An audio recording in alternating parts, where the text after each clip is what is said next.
Hi, friends. I thought today I would read you one of my favorite books for this time of year. It's called Miss Rumphius. And the stories and the pictures were all done by the same person, and her name is Barbara Cooney.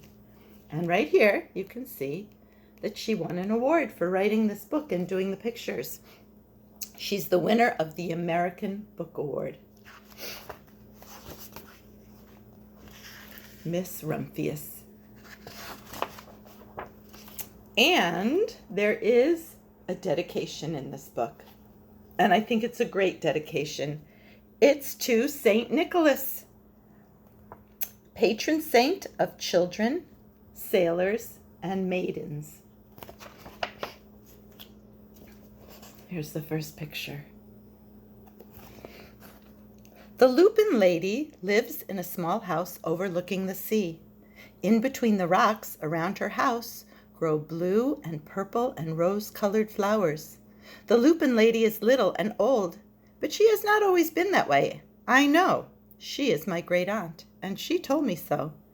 Once upon a time she was a little girl named Alice, who lived in a city by the sea. From the front stoop she could see the wharves and the bristling masts of tall ships.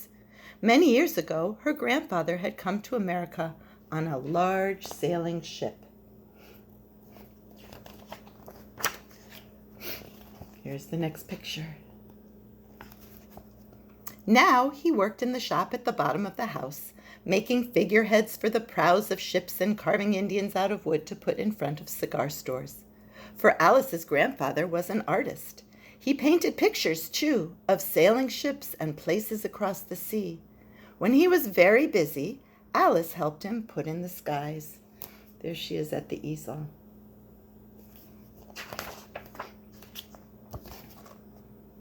There she is with her grandfather.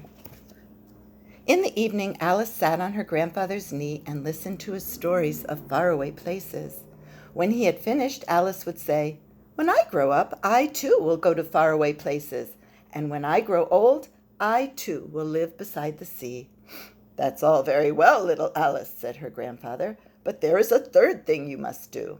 "What is that?" asked Alice. "You must do something to make the world more beautiful," said her grandfather. "All right," said Alice, but she did not know what that could be. In the meantime, Alice got up and washed her face and ate porridge for breakfast. She went to school and came home and did her homework, and pretty soon she was grown up.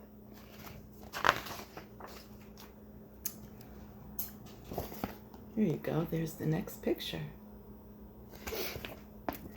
Then my great-aunt Alice set out to do the 3 things she had told her grandfather she was going to do. She left home and went to live in another city far from the sea and the salt air. There she worked in a library, dusting books and keeping them from getting mixed up, and helping people find the ones they wanted. Some of the books told her about faraway places. People called her Miss Rumphius now. There she is in the library.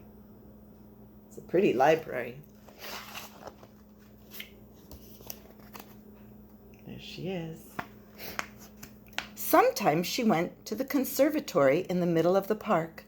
When she stepped inside on a wintry day, the warm, moist air wrapped itself around her, and the sweet smell of jasmine filled her nose. "This is almost like a tropical isle," said Miss Rumphius, "but not quite." And there she is in the snow, and there's the conservatory. So Miss Rumphius went to a real tropical island where people kept cockatoos and monkeys as pets. She walked on long beaches picking up beautiful shells. One day she met the Bapa Raja, king of a fishing village.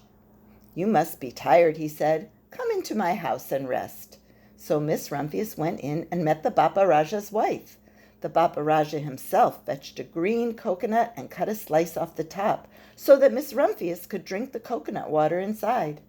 Before she left, the Bapa Raja gave her a beautiful mother-of-pearl shell on which he had painted a bird of paradise and the words, "You will always remain in my heart." "You will always remain in mine too," said Miss Rumphius.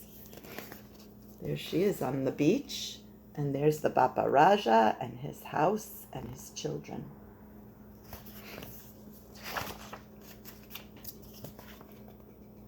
Oh my goodness, look at that. My great Aunt Alice Rumphius climbed tall mountains where the snow never melted. She went through jungles and across deserts. She saw lions playing and kangaroos jumping, and everywhere she made friends she would never forget. Finally, she came to the land of the lotus eaters, and there, getting off a camel, she hurt her back. "What a foolish thing to do," said Miss Rumphius. "Well, I have certainly seen faraway places. Maybe it is time to find my place by the sea." And it was, and she did.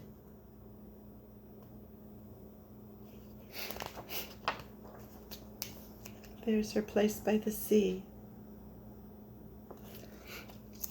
From the porch of her new house, Miss Rumphius watched the sun come up. She watched it cross the heavens and sparkle on the water, and she saw it set in glory in the evening. She started a little garden among the rocks that surrounded her house, and she planted a few flower seeds in the stony ground. Miss Rumphius was almost perfectly happy. "But there is still one more thing I have to do," she said. "I have to do something to make the world more beautiful." "But what? The world already is pretty nice," she thought, looking out over the ocean.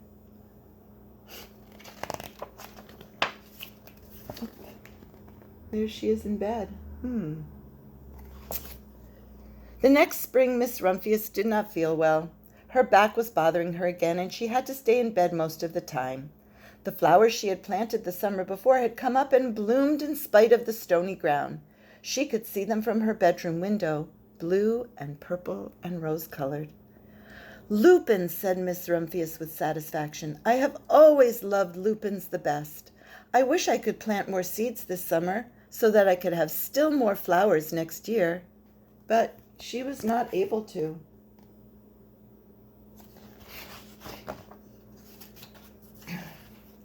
After a hard winter, spring came. Miss Rumphius was feeling much better. Now she could take walks again. One afternoon she started to go up and over the hill where she had not been in a long time. "I can't believe my eyes," she cried when she got to the top. For there, on the other side of the hill, was a large patch of blue and purple and rose-colored lupins. "It was the wind," she said as she knelt in delight. "It was the wind that brought the seeds from my garden here, and the birds must have helped." Then Miss Rumphius had a wonderful idea.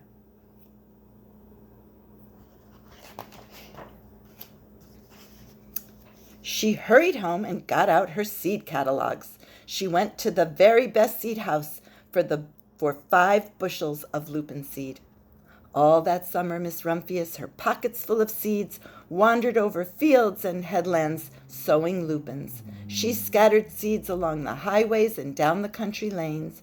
She flung handfuls of them around the schoolhouse and back of the church. She tossed them into the hollows and along stone walls.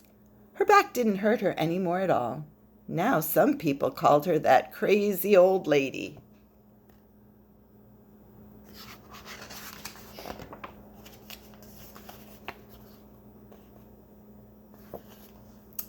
The very next spring there were lupins everywhere. Fields and hillsides were covered with blue and purple and rose-colored flowers. They bloomed along the highways and down the lanes. Bright patches lay around the schoolhouse and back of the church. Down in the hollows and along the stone walls grew the beautiful flowers. Miss Rumphius had done the most difficult thing of all.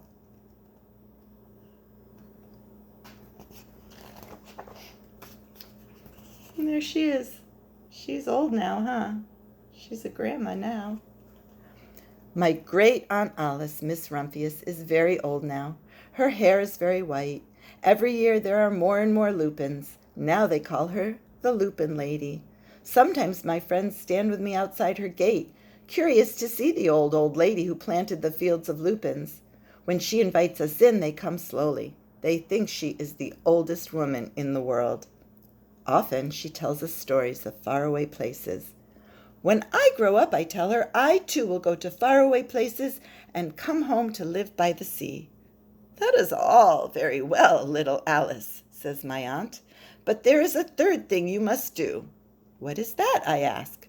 You must do something to make the world more beautiful. All right, I say.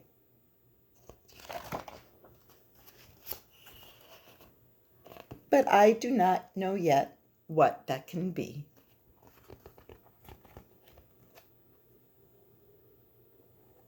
The end. I hope you enjoyed that story. Have a good day. I miss you. Bye.